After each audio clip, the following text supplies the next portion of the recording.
प्रेमाचे रंग आले बरुनी बाग दावा. वे तू असाच मूर्खपणा करणार असशील तर मी ठेवू का फोन? ती लटका रागाने म्हणाली. फोन ठेवायचा विषय नाही, रात्रभर फोन ठेवायचा नाहीये, तू आज बोलत राहायचंय. तिचा नेहमीचा अधिकारवाणीचा स्वर त्याला खूप प्रिय होता. कुठलीही आर्जव्य नाही, नेहमी आवाजात हुकूमत, आणि ह्याच तिच्या मनस्वी रूपाने त्याला प्रेमात पाडलं होतं. अजिबात नाही. आज एका दिवसात खूप मानसिक चढ उतार झालेलेत. डोळे आपोआप मिटतायत माझे. ती पटकन बोलून गेली. ए वेडाबाई, मग अगोदर सांगायचं ना. ओके ठीक आहे, झोप तू आता. आपण असंही उद्या भेटणार आहोत ना रात्री? उद्या कसं काय? मला यायला उशीर होईल ना वेद? होय, चालेल, होऊ दे. मी वाट बघेन तुझी. अजिबात नाही हां वेद, ऑफिसला उशीर होतो रे.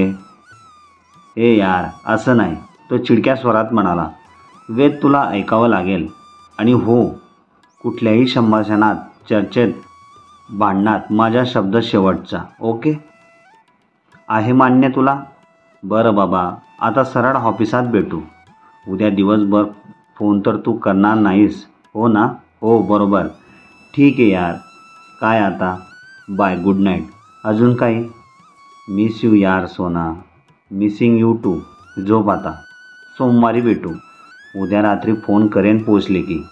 ओके. फोन ठेवल्यावर स्वतःशीच गोड हसत तिने स्क्रीनवरच्या फोटोवर ओठ टेकवले. त्याच्या कानात बोलण्याप्रमाणे हळुवारपणे म्हणाली, स्वीट कॉफी.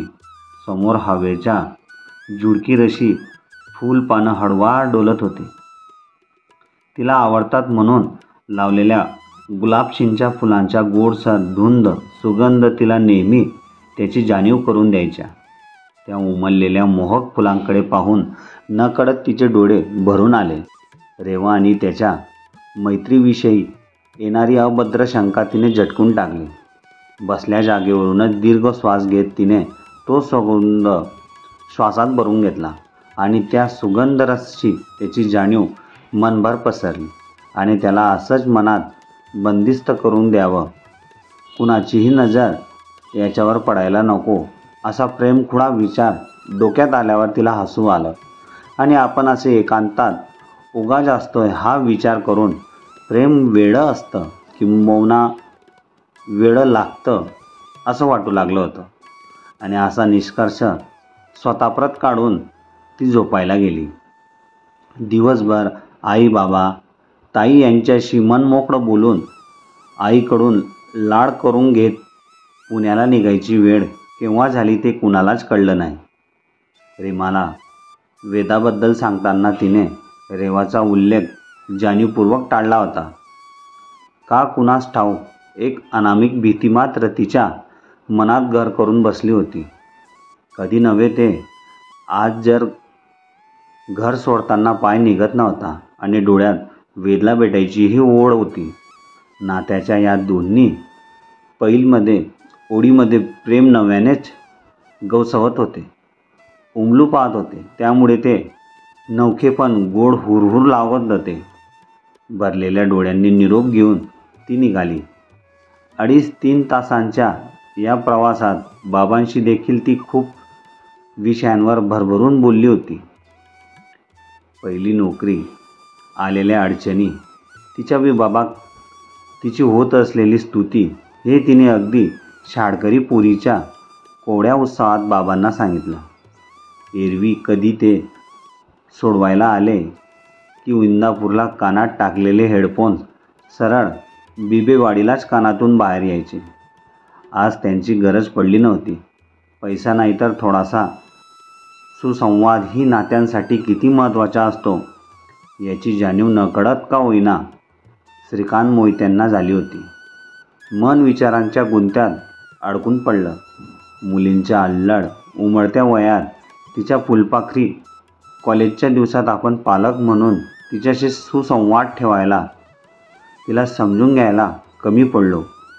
आपण आपल्याच शेअर मार्केट, इन्व्हेस्टमेंट, सतत मीटिंग्स, मग त्यावरून पत्नीशी दुरावा, या सगळ्या गोष्टीत इतके गुरफटले गेलो की राजकन्यासारख्या पोरींच्या आयुष्यातून मिडास राजासारखे दुरावले जात होतो. आज नियतीने एक सनसनीत चपराक मारली आणि खडबडून जागं केलं. ऋतूच्या साबणाच्या फुग्यासारखा रंगीत क्षणात उमलणाऱ्या मिटणाऱ्या गप्पा ऐकून ते सुखावत होते. काही दिवसांपूर्वी जिच्या लग्नाची घाई त्यांना लागली होती तीच ऋतू आता अगदी अल्लड वाटत होती. तिच्या सोसायटीसमोर गाडी थांबली. यावेळी मोहिते आवर्जून तनू आणि प्रियाला भेटले. विचारपूस केली. थोडा वेळ थांबून ते परतीच्या वाटेला लागले. यार काका ठीक आहे ना? तनू रूममध्ये आल्यावर आश्चर्याने खुर्चीवर बसत म्हणाली. ऋत्या काय झालं ग घरी? म्हणजे सांगायचं नसेल तर ओके, पण काका चक्क हसून बोलत होते. एरवी म्हणजे प्रिया जरा आंबट तोंड करत म्हणाली. अगं सांगते, आता मला शेअर करायला काहीच प्रॉब्लेम नाही. फ्रेश होते तोपर्यंत आईने काय काय खायला दिलं आहे ते खाऊन घ्या, मग गप्पा मारूया ओके, ती हसत म्हणाली. तिने पोचले म्हणून वेदला मेसेज पाठवला आणि ड्रेस चेंज करायला गेली. घरच्यांबद्दल पहिल्यांदाच इतक्या आपुलकीने बोलणाऱ्या ऋतूकडे तनू प्रिया अवाक होऊन बघत राहिल्या. इतर वेळी घरून आल्यावर हुश सुटले हे पहिलं वाक्य असायचं तिचं, आणि काही विचारलं तर जाऊ द्या त्यांचं नेहमीचंच असतं, त्यात काय सांगायचं, असा काहीसा सूर असायचा. एकूणच ह्या 2 दिवसात चांगलं झालं की वाईट झालं यापेक्षा नातं वाद झालं हे महत्त्वाचं ठरलं. फ्रेश वगैरे होऊन गॅलरीतल्या तिच्या आवडत्या झुल्यावर बसत ताईच्या आयुष्यात झालेल्या वादळाबद्दल, तिच्या गैरसमज, वेडेपणा याबद्दल ती बराच वेळ बोलत राहिली. तिचं सगळं ऐकून झाल्यावर दोघेही सुन्न झाल्या. जरा वेळ शांततेत गेल्या. कुणीही कुठलीच प्रतिक्रिया दिली नाही. पण रीमाच्या ह्या परिस्थितीवरून आता त्या तिघांच्याही मनात एकच कल्लोळ चालला होता, रेवा आणि रेवती. पण कुणीही त्याविषयी अवाक्षरही बोललं नाही. चांगल्या तासभर गप्पा मारल्यावर उद्या लवकर उठायचे म्हणून त्यांनी गप्पा आवरत्या घेतल्या. दिवे मालवून त्या झोपायला जाणार तोच ऋतूचा फोन वाजला. पलीकडे वेद होता. कितीही नाही म्हटलं तरी हा वेळा कॉल करणारच हे तिने गृहीत धरलं होतं. तो काय बोलणार त्याच्या आतच नेहमीप्रमाणे तिची बडबड सुरू झाली. वेद, आता बोलायचं देखील त्राण नाही आहे माझा. सकाळपासून इतकी बडबड केली आहे मी. ऐक ना. मी वेद, तू ऐक ना, उद्या ऑफिस आहे ना. ऋतू, 1 मिनिट ऐकून घे मी काय सांगतोय ते. वेद, तू आता मात्र. तिचं बोलणं पूर्ण होण्याच्या आत त्याने तिला थांबवलं. ए वेळाबाई, खाली ये, मी आलो आहे. ऐकत जा थोडं. अगदीच बोलू देत नाही काय? तिच्या इतक्या जोरात काय म्हटल्याने तनू प्रिया उठून बसल्या. काय ग, काय झालं? दबक्या आवाजात प्रिया म्हणाली. काय नाही, झोपा तुम्ही, मी आलेच. डोक्याला हात मारत दोघेही हसत सुटल्या. ती लॅचची चावी शोधेपर्यंत प्रेम लग्न big no no for me असं म्हणणार. काल परवापर्यंत कुणीही तरी होतं बरं का असा टोमणा मारून प्रिया तिला चिडवत होती. आल्यावर बघते दोघींना म्हणून ती दरवाजा उडून बाहेर पडाली. वेदचं येणं तसं तिला अगदीच अनपेक्षित नव्हतं, पण येईलच अशी खात्री नव्हती. ती बाहेर आली. तो गाडीला टेकून उभा होता. विस्कटलेले केस, टी शर्ट आणि जीन्समध्येही तेवढाच रुबाबदार दिसत होता. तिला समोर पाहताच त्याने कानाला हात लावून सॉरी म्हटलं. ती गाल फुगवून कंपाऊंड लगतच्या बाकावर जाऊन बसली. तोही शेजारी जाऊन बसला. ती रागाने जरा दूर सरकून बसल्यावर तोही हसत तिच्यापासून अजून दूर जाऊन बसला. वेद, मी कालच नको म्हटले होते तुला. आता तू केव्हा परत जाणार, झोपणार आणि केव्हा उठणार, आणि केव्हा उद्या ऑफिस आहे ना. काय ग, सारखं ऑफिस ऑफिस, तुला बघायचं होतं ना. बस माझ्यासाठी विषय संपला. त्याच्या चेहऱ्यावर पसरलेली नाराजी तिने ओळखली. आणि ह्या इतक्या दूर भेटायला येऊनही आपण असं चिडून बोलतोय, चुकलंच जरा, असा काहीसा विचार करत त्याला जरा चिडवत म्हणाली. बघू जरा चिडवल्यावरही खड्या पडतात का गालाला त्याच्या. ती पाहू लागली. आता गोड बोलायचा काही विषय नाही. चिडक्या स्वरात तो म्हणाला. खरं तर तिला समोर पाहताच मिठीत घ्यायची त्याची इच्छा झाली होती, पण वेळ काळ स्थळ पाहून तो बाजूला ठेवली त्याने. त्यात तिने ऑफिससारखा वृक्ष विषय काढल्याने तो अधिक चिडला. मग हे असं समोर आल्यावर गोड हसायचं आणि समोरच्याला त्या डिंपलच्या जाळ्यात अडकवायचाही काही विषय नव्हता. त्याच्याच भाषेत त्याला चिडवत ती म्हणाली. तो दूर बसला होता, जरा त्याच्याकडे सरकली. तसं चेहऱ्यावरची नाराजीची एकही रेष हलू न देता कोरड्या आवाजात म्हणाला. सॉरी, तू नाही म्हणत असताना मी असं यायला नको होतं. पण घरी काय झालेलं? ठीक आहे ना आता सर्व? काही प्रॉब्लेम आहेत का घरी? नाही, आता सर्व ठीक आहे. उद्या बोलूच ते ऑफिस सुटल्यावर. आणि चिडू नकोस.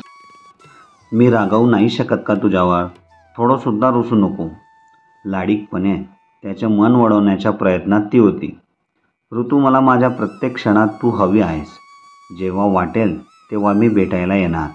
मला माहीत नाही काय होत, असं वाटतं की हे एक साखर झोपलेलं स्वप्न आहे. आता डोळे उघडतील आणि समोर तू नसशील. किती वेळ सोबत असलो तरी मन भरत नाही असं वाटतं ग. तुझ्या माझ्यातले क्षण पाऱ्यासारखे निसटून जातील. तो बाण हरपून मनातलं बोलत होता. ती त्याच्याकडे बघतच राहील. काही क्षण निशब्द गेले. ओके, चल निघतो, ऑफिस आहे. मुद्दाम ऑफिस या शब्दावर जोर देत आणि तिच्या मगाच्या प्रश्नाला उत्तर देण्याचे टाळत तो म्हणाला आणि जाण्यासाठी उठला. बरं बाबा, चुकलं, माफ कर, ती रडकुंडीला येऊन म्हणाली. तिच्या ह्या रडक्या पण गोंडस चेहऱ्याकडे पाहून एक स्मित हास्य त्याच्या चेहऱ्यावर पसरलं. ठीक आहे, उगाच गंमत केली तुझी. माफी वगैरे मागायची गरज नाही. चल, बराच उशीर झाला आहे. तो उठला. ते गाडीजवळ आले. नीट जा, हळू गाडी चालव, ती काळजीने म्हणाली. अजून काही? अजून ते गुड नाईट वगैरे, स्वीट ड्रीम वगैरे, ती जरा लाडीकपणे म्हणाली. काळी जादू वगैरे येते का गं तुला? तिच्या डोळ्यात एकटक बघत तो म्हणाला. हे काहीतरीच काय? काळी जादू? मग हे असं तुझ्या या गर्द कॉफी रंगाच्या डोळ्यात आणि चेहऱ्यावर मजोरपणे येणाऱ्या बटनचं कारस्थान तरी काय असतं? मी झोपूच नाही का? वेद तिने लाजून नजर चोरली आणि तिला काही सुचेनाच झालं. तो फक्त हसला. मोठ्या कष्टाने तिचा निरोप घेऊन तो निघाला. रात्र गैरी होत होती. कुठे कुणाला तरी कुणी मिळाल्याची स्वप्न, तर कोणाला कुणी गमावल्याची स्वप्न. कुणी गर्द गैऱ्या डोळ्यांच्या डोहाच्या तळाशी शांत विसावलेलं होतं, तर कुणाची स्वप्न चक्क गालावरच्या खडीत विरघळली होती. ती रात्र एकच पापण्यांच्या बाहेर गर्द अंधारी, तर बंद पापण्यांच्या आत रंगाची उधळण करणारी. हे सगळं तुला फोनवर कसं सांगणं होईल? सांग बरं का? डबडबलेले डोळे पुसत ऋतू म्हणाली. ऑफिसनंतर CCD-मधल्या सगळ्यात शांत कोपऱ्यात ते बसले होते. ऋतूनेही रेवीचा विषय वगळून जास्त खोलात न जाता एक्स्ट्रा मटेरियल अफेअरच्या आवरणाखाली काही गोष्टी झाकून ठेवत रीमच्या घटस्फोटाच्या विचाराबद्दल सांगितलं. रेवती आणि राजेशच्या मैत्रीमुळे लग्न तुटलं असं काय सांगितलं तर वेद हे कुठल्या पद्धतीने घेईल याची कदाचित तिला भीती वाटत होती. त्याच्या मनात नसेल ही आता काही रेवाबद्दल आपण हे सांगितल्यावर तो त्या दृष्टीने विचार तर करणार नाही ना. या एक अनामिक शंकेमुळे ती बैचेन झाली होती. तिच्या हातांवर आपल्या हात ठेवत त्याने तिला धीर दिला. ऋतू, आपण आहोत तिच्या या प्रवासात, तिच्यासोबत. काळजी नको, सगळं ठीक होईल. आणि काय सांगावे, तिच्या आयुष्यात अजून खूप चांगलं काहीतरी लिहिलं असेल. आता होतं त्यापेक्षा कितीतरी छान आयुष्य असेल तिच्या नशिबात. वेद, एक विचारू? बोल ना. ताईचं लग्न ठरलं तेव्हा खूप खुश होती, खूप प्रेमात होती त्याच्या. आता पुन्हा नव्याने ती कुणाला आपलंसं करेल? वेद, प्रेम दुसऱ्यांदा होऊ शकतं का? मनातली धाकधूक शब्दात उतरली होती. हा प्रश्न जेवढा तिने रीमासाठी विचारला होता तेवढाच तो स्वतःच्या समाधानासाठीही विचारला होता. प्रेमाची व्याख्या खूप व्यक्तिसापेक्ष आहे ऋतू. खरं तर प्रेमाची अशी कुठलीच प्रमाण लिखित सांगता नाही की ज्यात लिहिलंय की प्रेम असंच करावं, कुणावर करावं, कितीदा प्रेम व्हावं, याची काही परिणाम नाही. साधा मीरा, रुक्मिणी सगळ्यांनाच प्रेमाला मान्यता मिळाली या जगात. जोपर्यंत प्रेम हे त्यांच्या प्रतिरूप शोधत नाही तोपर्यंत त्यांचा प्रवास चालूच असतो. लोक त्याला पहिलं, दुसरं असं काही म्हणत असतील, पण ते फक्त शोधत असतं आणि त्याला ते सापडलं की ते निर्धास्त होतं, स्थिरावतं. त्यामुळे प्रेमाला पहिलं, दुसरं या क्रमात बांधणं योग्य नाही. मला तिची काळजी वाटते वेद. ऋतू, तिने इतक्या सकारात्मक पद्धतीने हे सगळं घेतलंय यात की किती खंबीर आहे हेच दिसून येतंय. त्यात तिला फक्त तुमची साथ हवी आहे. बरेच प्रसंग येतील जिथे ती एका वळणावर येऊन या सगळ्या मानसिक तणावाने थकून जाईल. तेव्हा फक्त तुमच्या सोबतीचा हात आणि आम्ही आहोत सोबत हे पाठबळ तिला नवी उमेद देईल. तुम्हीच जर तिच्यासमोर हातपाय गाडून बसलात तर कसं चालेल? नाही रडणार तिच्यासमोर. बरं, ती पुण्यात परतल्यावर आपण भेटू. Now feeling better. वेदच्या बोलण्याने तिला जरा धीर मिळाला. खरा पण आपण त्याला सगळंच काही खरंच सांगितलं नाही हे तिचे मन तिला वारंवार बजावत होते. हो, दडपण गेल्यासारखं झालंय. अरे हो, कालपासून विचारण म्हणते.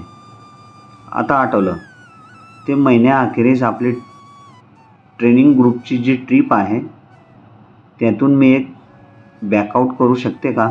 ॲक्च्युली तनू आणि प्रियासोबत मी अगोदरच ह्या छान एस्पेस सुट्टीचा प्लॅन बनवला होता. सो नो वे. वेडी झालीस का तू? गरज वाटली तर तनू प्रियासोबत मी बोलतो, पण गोवा, समुद्र तेही तुझ्याविना मी विचारच करू शकत नाही.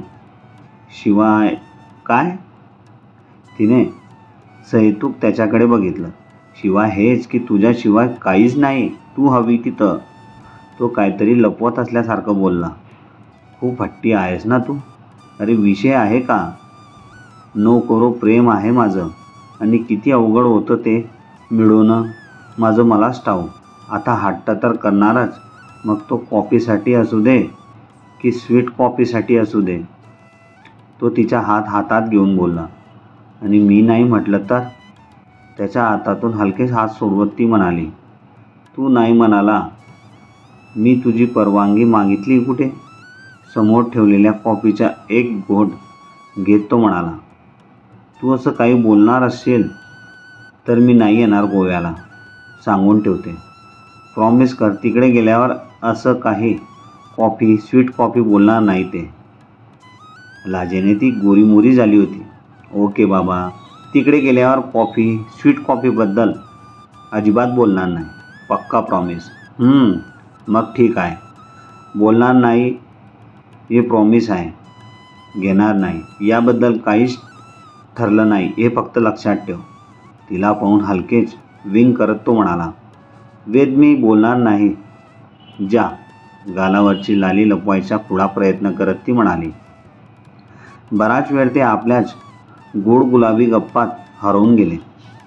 समान त्रिज्या असलेले आणि प्रेम एकच केंद्रबिंदू असलेले पुढे काय वाढवून ठेवलं असेल त्याच्यापासून अनभिधन्य असलेलं त्याचे अवकाश आज प्रेमाच्या असंख्य चांदण्यांनी खुलून दिसत होतं.